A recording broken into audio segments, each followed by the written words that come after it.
आपका जो कवच है, जो आपका पुण्य है, आपका जो तप है, माया क्या करती है? लुभाती है।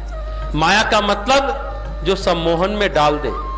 केवल काम ही सम्मोहित नहीं करता, क्रोध भी सम्मोहित करता है, लोभ भी सम्मोहित करता है, मोह तो अपने आप में सम्मोहन है ही, मद मत्सर भी सम्मोहित करता है। ये सब मन पर इतने आवरण डाल देता है, इतना मोटा आवरण, इतना घना आवरण, इतना सघन आवरण डाल देता है कि हम सभी सम्मोहन में पड़ जाते हैं। जो सम्मोहन को निष्प्रभावी करते हैं वो है महावीर। गोस्वामी जी कहते हैं, महावीर बिनऊ हनुमाना।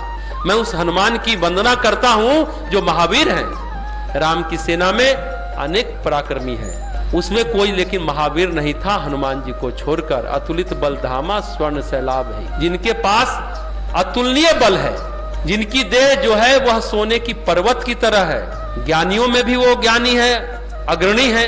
पढ़ा लिखा को ज्ञानी नहीं कहते, जिसका विवेक छीन न हो वो ज्ञानी है। विवेक कभी डिगे नहीं वो ज्ञानी है। माया के सम्मोहन से सम्मोहित न हो वो ज्ञानी है। जो षड्रिपु पर विजय प्राप्त कर ले वो ज्ञानी है।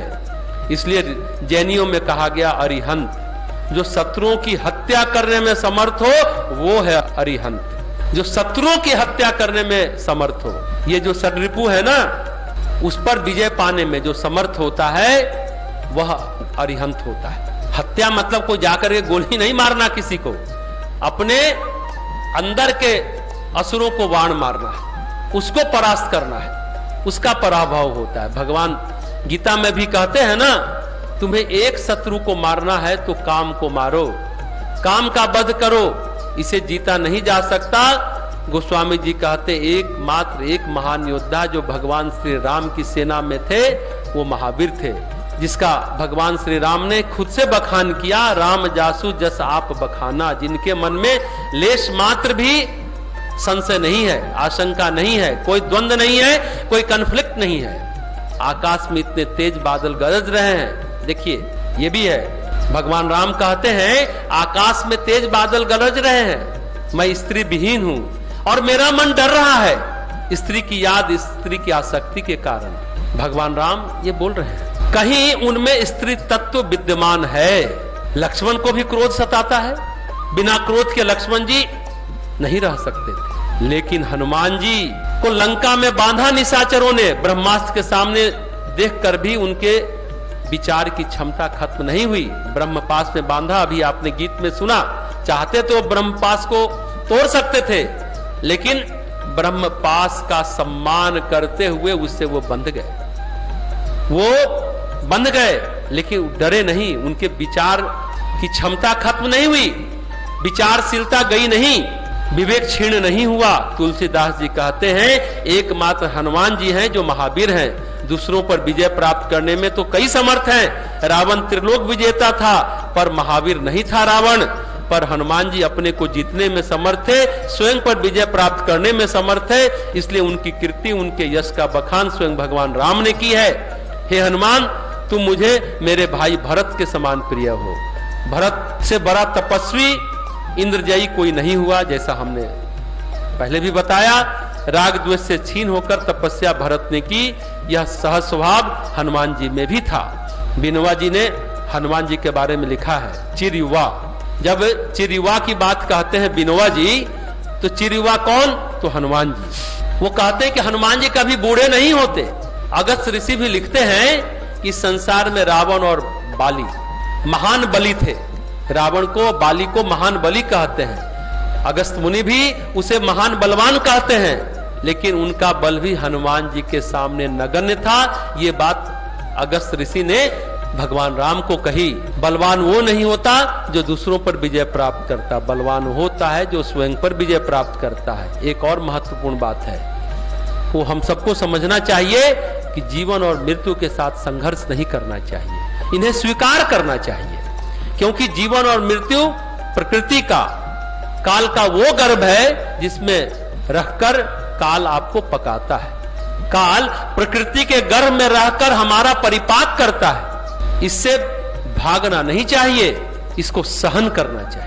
जो जीवन और मृत्यु के ताप को सहन कर सकता है वही मैच्योर होता है, वही परिपक्व होता है। परिपक्व होना चाहिए, इसी के से तो हम निष्काम होते चले जाएंगे, इसी से हम निष्पाप होते चले जाएंगे। इसलिए प्रकृति से जो भी मिल रहा है ना, उसे सहज स्वीकार करिए, चाहे सुख हो चाहे दुख हो।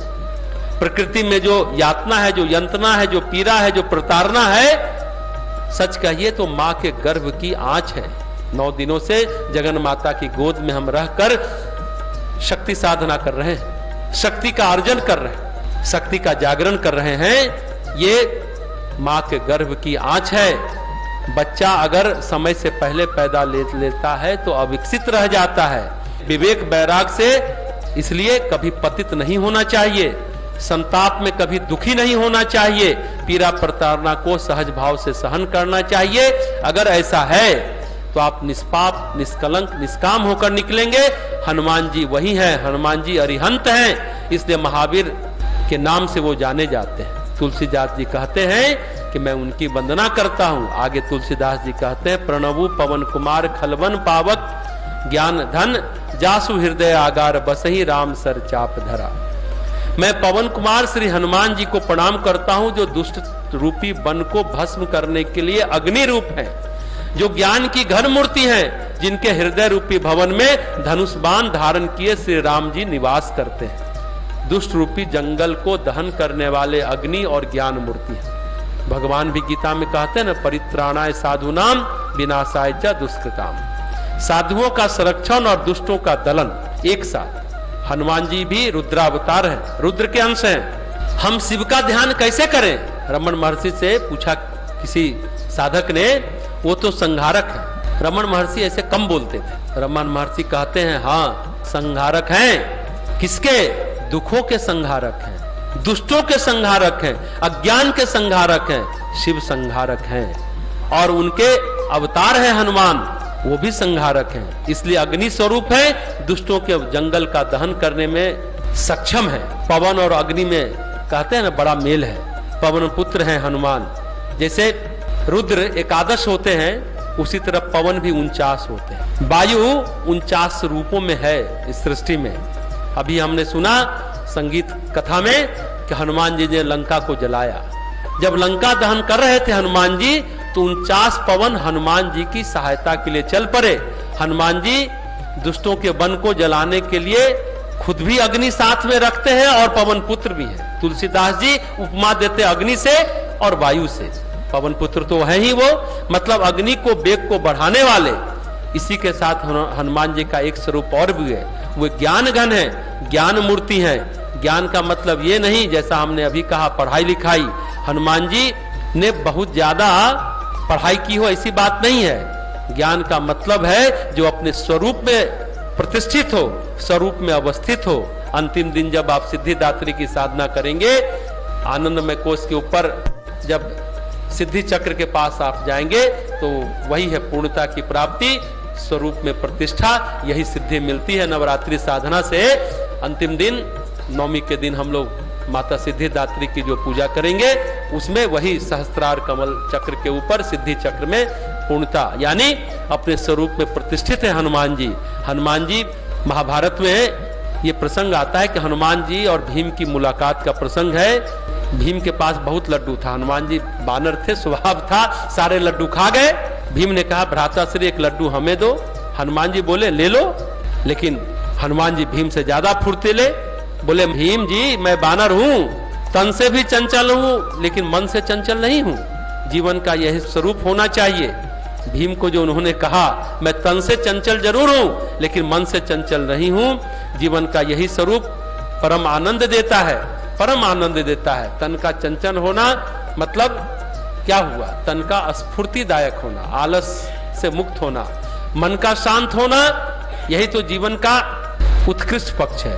ज्ञानवान होने का भी यही लक्षण है, जो तन से स्फूर्तिदायक हो और मन से शांत हो। शरीर तीव्र गति से क्रियाशील हो और उतना ही उसी अनुपात में उल्टा मन तीव्र गति से कहिए शांत हो, तीव्रता हो ही नहीं उसमें। जिस व्यक्ति में ये बातें होती हैं वो अपने स्वरूप में प्रतिष्ठित हो जाता है हनुमान जी की तरह। और हनुमान जी में एक और खास बात है, ज्ञान के साथ साथ भक्ति भी है।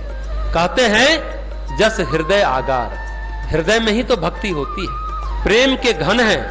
रमन महर्षि एक आयुर्वेद ग्रंथ का उदाहरण देकर कहते हैं हृदय दाहिने तरफ होता है, प्रायः हम लोग कहते हैं बाएं तरफ, मेडिकल साइंस कहता है लेफ्ट साइड हार्ट होता है, लेकिन अगस्त मुनि कहते हैं आध्यात्मिक हृदय दाहिने तरफ होता है। और उस हृदय में राम और सीता रहते हैं, मतलब प्रकृति और परमात्मा संयुक्त रूप से विराजमान रहते हैं, मतलब पुरुषोत्तम पूरा पुरुष पर ब्रह्म विराजमान होते हैं। जितना ज्ञान उतनी भक्ति, उतना प्रेम, उतना शौर्य, उतना पराक्रम और संपूर्ण व्यक्तित्व परमात्मा के लिए समर्पित ऐसे हैं हनुमान।